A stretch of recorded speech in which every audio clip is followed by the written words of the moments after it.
Hi hello ನಮಸ್ತೆ ಗೆಳೆಯರೆ, ನಿಮ್ಮ ಅಗ್ರಿಟೆಕ್ ಕನ್ನಡ ಚಾನಲ್ಗೆ ಸ್ವಾಗತ ಸುಸ್ವಾಗತ. ಇಂದಿನ ಈ ವಿಡಿಯೋದಲ್ಲಿ ಏನಪ್ಪಾ ಮಾಹಿತಿ ಕೊಡಕ್ ಬಂದಿರೋದು ಅಂತ ಹೇಳಿದ್ರೆ, ಇಲ್ಲಿ ನೀವು ನೋಡ್ತಿರ್ಬೋದು ಹೀರೆ ಬೆಳೆ ಬಗ್ಗೆ ಇರ್ತದೆ. ಹೀರೆ ಬೆಳೆ ಬಗ್ಗೆ ಅಂತ ಹೇಳಿದ್ರೆ ಸಾಮಾನ್ಯವಾಗಿ ಎಲ್ಲಾ ಹತ್ತತ್ರ ಲೈನ್ಗಳು ಹಾಕಿ ಸಾಲಗಳಲ್ಲಿ ಪೊದೆ ತರ ಮಾಡಿರುವಂತ ಗಿಡಗಳಲ್ಲಿ ನೀವು ನೋಡಿರ್ತೀರಾ. ಬಟ್ ಅಂತ ಹೇಳಿದ್ರೆ ವಿಶಾಲವಾದ ಜಾಗ ಕೊಟ್ಟು ಅದರದೇ ಆದ ಅಂತರಗಳು ಎಷ್ಟು ಬೇಕೋ ಅಷ್ಟನ್ನ ಸೂಕ್ತವಾದ ಅಂತರಗಳನ್ನ ಕೊಟ್ಟು ಮಾಡಿರುವಂತ ಬೆಳೆ ಯಾವ ರೀತಿ ಇದೆ, ಸ್ಟ್ರಕ್ಚರ್ ಯಾವ ರೀತಿ ಇದೆ, ಜೊತೆಗೆ ಯಾವ ತಳಿ ಹಾಕಿದ್ದಾರೆ, ಜೊತೆಗೆ ಏನೆಲ್ಲ ಒಂದು ಇದನ್ನ ತಗೊಂಡಿರ್ತಾರೆ, ಸ್ಟೆಪ್ಸ್ ನ ತಗೊಂಡಿರ್ತಾರೆ ಈ ಒಂದು ಬೆಳೆ ಮಾಡೋದಕ್ಕೆ ಅಂತ ಹೇಳ್ಬಿಟ್ಟು ಈ ವಿಡಿಯೋದಲ್ಲಿ ಸಂಪೂರ್ಣವಾಗಿ ಮಾಹಿತಿ ಇರುತ್ತೆ. ಮಾಹಿತಿ ಇಂಟ್ರೆಸ್ಟಿಂಗ್ ಆಗಿರುತ್ತೆ, ದಯವಿಟ್ಟು ಪೂರ್ತಿ ವಿಡಿಯೋ ನೋಡಿ.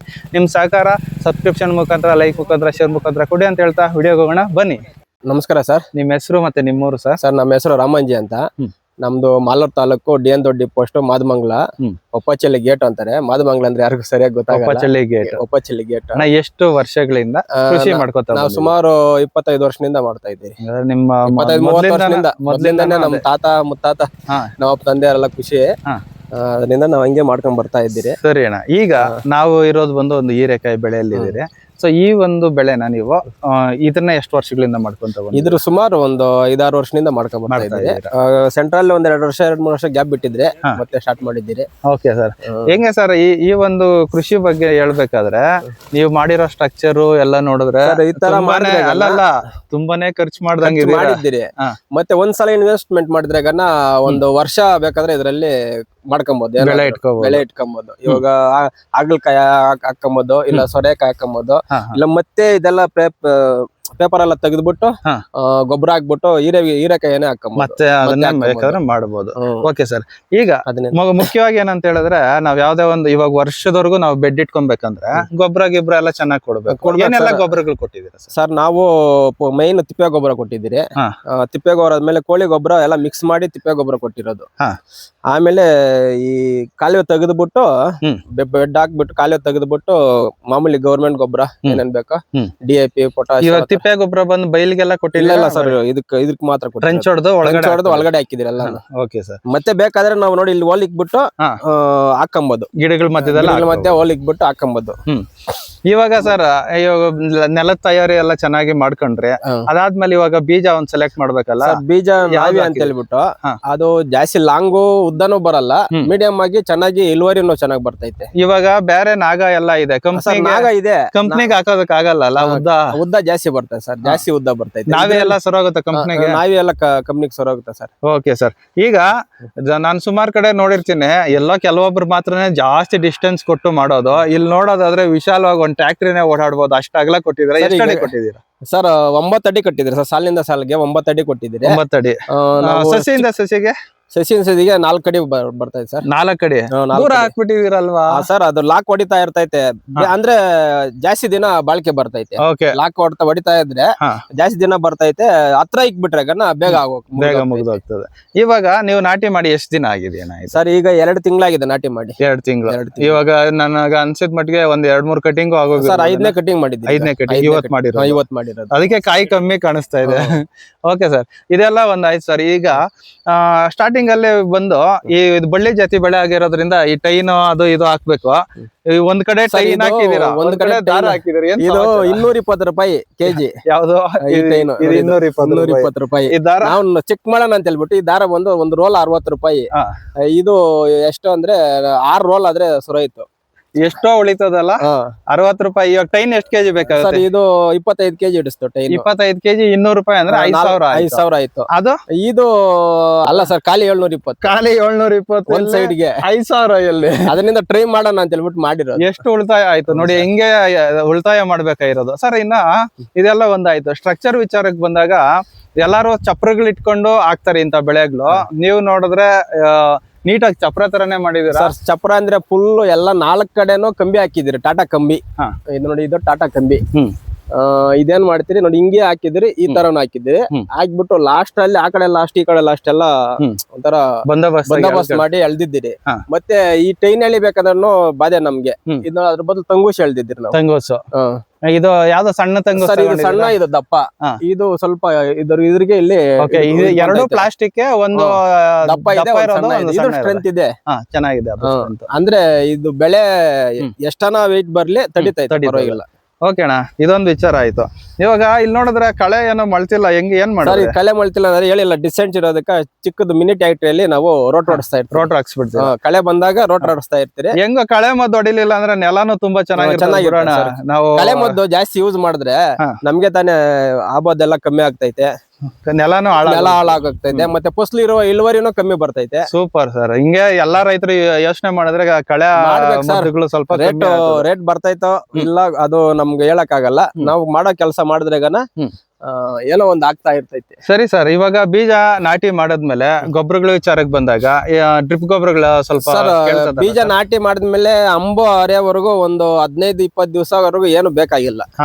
ಅಂಬು ಸ್ಟಾರ್ಟ್ ಮಾಡಿದಾಗ 19 ಹಾಲು ಸ್ವಲ್ಪ ಕೊಟ್ಕೊಂಡು 19 ಹಾಲು, ಆಮೇಲೆ 1261 ಸ್ಟೆಪ್ ಬೈ ಸ್ಟೆಪ್ ಆಮೇಲೆ ಸರ್ ಆಮೇಲೆ 13045, ಆಮೇಲೆ ಜಿಂಕು ಬೋರಾನ್, ಮೈಕ್ರೋ ನ್ಯೂಟ್ರನ್ಸ್, ಏನೋ ಆಯಿಲ್ ಗೀಲು, ಕಾಯಿ ಪಿಂದೆ ಎಲ್ಲ ಸ್ಟಾರ್ಟ್ ಆದಾಗ ಇದು ಯೂಮಿಕ್ ಆಸಿಡ್ ಆತರ ಯಾವ್ದಾನ ಒಬ್ಬೊಬ್ರು ಒಂದ್ ಇರ್ತದ ಐಡಿಯಾ, ನಾವ್ ಇಂಥದೇ ಮಾಡ್ರಿ ಅಂತ ನಾವ್ ಹೇಳಕ್ ಆಗಲ್ಲ. ಹೌದು ಹೌದು ಸರ್. ಅಲ್ಲ, ಒಬ್ಬ ರೈತರಿಗಿಂತ ಒಬ್ಬ ರೈತರು ವಿಭಿನ್ನವಾಗಿರ್ತಾರೆ, ಮಾಡೋ ಪದ್ಧತಿ ಬೇರೆ ಇರುತ್ತೆ. ಈಗ ಸಾಧಾರಣವಾಗಿ ಮೊದ್ಲೆಲ್ಲ ಬಂದು ನೀಲಗಿರಿ ಕಡ್ಡಿಗಳನ್ನ ಬಳಕೆ ಮಾಡ್ತಾ ಇದ್ರೆ, ಈಗ ನೋಡೋದಾದ್ರೆ ಸರ್ ಇದು ಏನಾಗಿದೆ ಅಂದ್ರೆ ಅದು ಒಂದ್ ಹೇಳ್ಬಿಡ್ತೀನಿ. ಈ ನೆಲದಲ್ಲಿ ಗೆದ್ಲು ನಮ್ದು ವಿಪರೀತ ಗೆದ್ಲು. ಒಂದು ಕಡ್ಡಿ ಇವತ್ತಿಲ್ಲ ಬೆಳಿಗ್ಗೆ ಬಂದ್ರೆಗನ ಅದ್ರ ಗೆದ್ಲು ಹಿಡ್ಕೊಂಡಿರ್ತೈತಿ. ಅದ್ರಲ್ಲಿ ಜಾಸ್ತಿ ಬಾಳಿಕೆ ಬರಲ್ಲ ಅಂತ ಹೇಳ್ಬಿಟ್ಟು ಇದ್ರಿಗೆ ಗೆದ್ಲಿಡಿಯಲ್ಲ ಅಷ್ಟೇ, ಮೇನ್ ಇನ್ನೇನಿಲ್ಲ. ಸರ್ ಏನ್ ರೇಟ್ ಬಿತ್ತು ಸರ್? 38 ರೂಪಾಯಿ ಬಂದಿದೆ ನಮ್ ಇಲ್ಲಿಗೆ ಬರೋ. 38 ರೂಪಾಯಿ. ಹೈಟ್ ಎಷ್ಟು ಬರುತ್ತೆ ಸರ್? ಸರ್ ಹೈಟ್ 12 ಅಡಿ ಬರ್ತದೆ ಸರ್. 12 ಅಡಿ ಹೈಟ್ 38 ರೂಪಾಯಿ ಬರ್ತೈತೆ. ಓಕೆ ಸರ್, ಈ ಒಂದು ವಿಸ್ತೀರ್ಣ ನೋಡೋದಾದ್ರೆ ಎಷ್ಟು ಹಾಕಿದ್ದೀರಾ ಸರ್? 1400 ಗುಟ್ ಹಾಕಿದ್ದೀರಿ. ಅಲ್ಲ, ಬೈಲ್ ಎಷ್ಟದೆ ಇದು? ಸರ್ 1 ಎಕರೆ ಇದೆ. 1 ಎಕರೆ 1400 ಗುಟ್. 1400 ಡಬಲ್ ಹಾಕಿರೋದು 1400 ಗುಟ ಇದೆ. ಬೀಜಗಳು ಎಷ್ಟು? ಬೀಜ ಕಡಿಮೆನೆ 4 ಪ್ಯಾಕೆಟ್ ಉಣಿದ್ರಿ. 4 ಪ್ಯಾಕೆಟ್. ಬೀಜದ ರೇಟ್ ಅಣ್ಣ 780 ರೂಪಾಯಿ. 780 ರೂಪಾಯಿ. ಈಗ ಕಡಿಮೆ ಆಯ್ತು, ಇವಾಗ ಸ್ವಲ್ಪ ಜಾಸ್ತಿ ಮಾಡಿ 20 ರೂಪಾಯಿ ಜಾಸ್ತಿ ಆಗಿರ್ಬೋದು ಅಷ್ಟೇ. ಆಮೇಲೆ ಅಣ್ಣ ಇದೊಂದಾಯ್ತು. ಈಗ ಈ ಒಂದು ಸ್ಟ್ರಕ್ಚರ್ ಮಾಡೋದಕ್ಕ ನೀವು ಒಂದು ಅಂದಾಜು ಹೇಳೋದಾದ್ರೆ ಎಷ್ಟು ಖರ್ಚು ಮಾಡಿರ್ಬೋದು? ನಾವು ಲೇಬರ್ಗೆ ನಾವು ಎಲ್ಲ ಸೇರಿ ನಮ್ಮನ್ನ ಬಿಟ್ಟು ಲೇಬರ್ಗೆ ಒಂದ್ 15,000 ಖರ್ಚು ಬಂದೈತಿ. ಲೇಬರ್ಗೆ ಕೂಲಿ ಅವರು ಈ ಚಪ್ರ ಹೇಳಿ ತಂಗುಸಿ ಇದೆಲ್ಲ ಸೇಮ್ ಎಲ್ಲ ಫುಲ್. ಈ ಟೈನ್ ಇದೆ ಸೈಡ್ ಅಲ್ಲಿ, ಟೈನು ತಂಗುಸಿ ಕಂಬಿ ಎಲ್ಲ ಸೇರಿ 15,000 ಎಲ್ಲ ಜೊತೆಲಿ ನಾವ್ ಇರ್ತಿರಲ್ಲ ಅದೇ ಬಿಟ್ಟು. ಈಗ ಒಂದ್ಸಲಿ ಮಾಡಿದಿರಲ್ಲ ಈ ಸ್ಟ್ರಕ್ಚರ್ ಅಲ್ಲಿ, ಇನ್ನ ಈ ಬೆಳೆ ಬಿಟ್ಟು ಇನ್ನೊಂದ್ 2 ಬೆಳೆ ತೆಗಿಬಹುದು, ಇನ್ನೂ ತಗೊಂಬೋದು ಇಲ್ಲ. ಸರಿ ಸರ್, ಆರಾಮಾಗಿ ತಗೊಂಬೋದು. ಇದೊಂದಾಯ್ತು ಸರ್. ಆಮೇಲೆ ಇನ್ನ ಮುಖ್ಯವಾಗಿ ಈ ಹೀರೆ ಬೆಳೆಗಳಿಗೆ ರೋಗಗಳು ಮತ್ತೆ ಕೀಟ ಬಾಧೆ ಅಂದ್ರೆ ಏನೇನ್ ಬರ್ತದೆ? ಮೇನ್ ಅಂದ್ರೆ ಊಜಿ ಜಾಸ್ತಿ ಬರ್ತೈತೆ. ಊಜಿ ಇಲ್ಲಿ ನೋಡಿ ಕಾಯಲ್ಲಿ ಕುಚ್ಬಿಟ್ಟು ಹೋಗ್ಬಿಡ್ತಂದ್ರೆ, ಇಲ್ಲಿ ಕುಚ್ಚೈತಂದ್ರೆ ಅದು ಒಂಥರ ಬೆಂಡ್ ಬರ್ತೈತೆ, ಮತ್ತೆ ಅದನ್ನ ತಕೊನಲ್ಲ, ಸೈಡ್ ಹಾಕ್ತಾರೆ. ಆ ಊಜಿ ಕಂಟ್ರೋಲ್ ಮಾಡ್ಕೊಬೇಕು. ಈ ವಾತಾವರಣದಲ್ಲಿ ಈ ಅದೇ ರಂಗೋಲಿ ಹುಳ, ಬೂದಿ ಇಷ್ಟೇ, ಇನ್ನೇನು ರೋಗ ಬರಲ್ಲ, ಏನಿಲ್ಲ.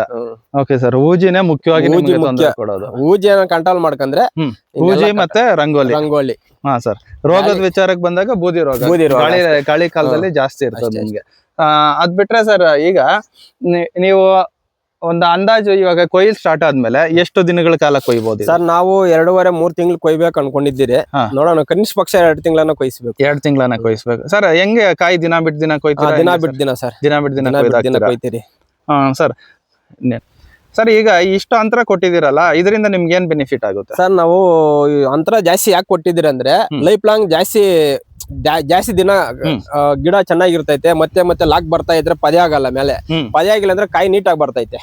ಅದೊಂದು ಪ್ಲಸ್ ಪಾಯಿಂಟ್ ಇರ್ತೈತೆ. ಜಾಸ್ತಿ ಪದೇ ಆಗ್ಬಿಟ್ರೆ ಗೊಬ್ಬರ ಆಗ್ಬಿಟ್ರೆಗನ ಕಾಯಿ ನೀಟಾಗಿ ಬರಲ್ಲ, ರೌಂಡ್ ಆಗಿ ನೋಡಿ ಈ ತರ ಬರ್ತೈತೆ. ಅದಕ್ಕೆ ಜಾಸ್ತಿ ದಿನ ಬಾಳಿಕೆ ಬರ್ಲಿ ಅಂತ ಹೇಳ್ಬಿಟ್ಟು ಜಾಸ್ತಿ. ಇನ್ನೊಂದು ನಿಮ್ ಹತ್ರ ಡೌಟ್ ಕೇಳ್ಬೇಕು. ಈ ಕಾಯಿಗಳು ಒಂದೊಂದು ಪಿಂದೆಗಳು ಬಂದು ಈ ತರ ಡ್ರಾಪ್ ಆಗುತ್ತೆ, ಏನಕ್ಕೆ ಸರ್ ಇದು? ಸರ್ ಅದು ಡ್ರಾಪ್ ಆಗೋದಂದ್ರೆ ಎಲ್ಲಾ ಪಿಂದೆಗಳು ನಮ್ ಕೈಗೆ ಬರಲ್ಲ. ಅದು ಏನಾನ ಕೊರತೆ ಇದ್ರೂ ಹಂಗ ಆಗ್ತೈತೆ ನೋಡಿ. ಈ ತರ ಈ ಒಂದು ಗಿಡದಲ್ಲಿ 3-4 ಪಿಂದೆ ಬಿಟ್ಟಿದ್ರೆ 1-2 ಡ್ರಾಪ್ ಆಗ್ತದೆ. ಹಾಗೆ ಆಗ್ತೈತೆ. ರೈತರು ಏನ್ ಅನ್ಕೊಂತಾರ ಅಂದ್ರೆ ಬಿಟ್ಟಿದ್ ಕಾಯಿ ಎಲ್ಲ ಬಂದ್ಬರಲ್ಲ, ಎಲೆಗೊಂದ್ ಕಾಯಿ ಬಿಡ್ತದೆ, ತಿನ್ನೋರು ಯಾರು ಇರ್ತಾರೆ? ಆಮೇಲೆ ಎಲ್ಲ ಬಿಟ್ಟಿದ್ ಪಿಂದೆ ಎಲ್ಲ ನಮ್ಗೆ ಬರಲ್ಲ. ಅದು ನಾವು ಅದು ಪಿಂದೆನ ಡ್ರಾಪ್ ಆಗ್ತಾ ಇರುತ್ತೆ. ಮದ್ದು ಔಷಧಿ ಗೊಬ್ಬರ ಬಿಡೋದು ವೇಸ್ಟ್ ನಮ್ಗೆ. ಹೂವ ಪಿಂದೆ ಚೆನ್ನಾಗ್ ಬರ್ಬೇಕಂತ ಔಷಧಿ ಮಾಮೂಲಿ ಬಿಟ್ಕೊಬೇಕು. ಡ್ರಾಪ್ ಆಗೋದಕ್ಕೆ ಏನು ಮಾಡಕ್ ಆಗಲ್ಲ. ಅದು ಲಘು ಪೋಷಕಾಂಶಗಳ ಕೊರತೆ ಸ್ವಲ್ಪ ಇದ್ರೇನು ಆಗ್ತೈತೆ. ಅದ್ರಕ್ಕೆ ನಾವು ಸಪರೇಟ್ ಬಿಟ್ಕೊಂಡ್ರೆ ನೋಡಿ, ಎಲ್ಲ ಜಾಸ್ತಿ ಡ್ರಾಪ್ ಆಗ್ತೈತೆ ಅಂತ ಹೇಳೋದ್ರಾಗ ಮದ್ದಂಗಡಿ ವರ್ಕ ಕಾಸು ಕೊಡ್ಬೇಕು. Okay sir, okay. ಈಗ ಒಟ್ಟಾರೆ ಇಲ್ಲಿ ತನಕ ಈ ಒಂದು ಬೆಳೆಗೆ ಕಡ್ಡಿಗಳು, ಪೇಪರು ಎಲ್ಲಾ ಸೇರ್ಸಿದ್ರೆ ಒಂದ್ ಎಷ್ಟು ಹಾಕಿ ಸರ್ 80,000 ಮಾಡಿದ್ರಿ. 80,000. ಓಕೆ ಸರ್, ಈಗ ಆ ಒಂದು ಖರ್ಚಿಗೆ ನಿಮ್ಗೆ ಸರಾಸರಿ ಇಷ್ಟು ರೇಟ್ ಸಿಕ್ಕಿದ್ರೆ ನಮ್ಗೆ ವರ್ಕೌಟ್ ಆಗುತ್ತೆ ಅಂದ್ರೆ ಸರ್ ನಮ್ಗೆ ಏನಿಲ್ಲ, ಮಿನಿಮಮ್ ಅಂದ್ರೆ 25 ರಿಂದ 30 ರೂಪಾಯಿ ರೇಟ್ ಸಿಕ್ಕಿದ್ರೆ ಸಾಕು. ಒಂದು ನೀವ್ ಹಾಕಿರೋ ಬಂಡವಾಳಕ್ಕೆ ಲಾಭ ಎಲ್ಲ ಸ್ವಲ್ಪ ಹಂಗೆ. ಓಕೆ ಸರ್, 20 ಒಳಗಡೆ ಹೋದಾಗ ಸ್ವಲ್ಪ ಹಂಗೆ ನಮ್ಗೆ ತೊಂದರೆ ರೈತರಿಗೆ. Okay sir. ಸರ್ ಈಗ ಪ್ರೆಸೆಂಟ್ ಮಾರ್ಕೆಟ್ ರೇಟ್ ಏನಿದೆ ಸರ್? ಸರ್ 23 ರೂಪಾಯಿ ಇದೆ. 23 ರೂಪಾಯಿ ಇದೆ. ಫಸ್ಟ್ ಸ್ಟಾರ್ಟಿಂಗ್ ಅಲ್ಲಿ 32 ಹಾಕಿದ್ರು.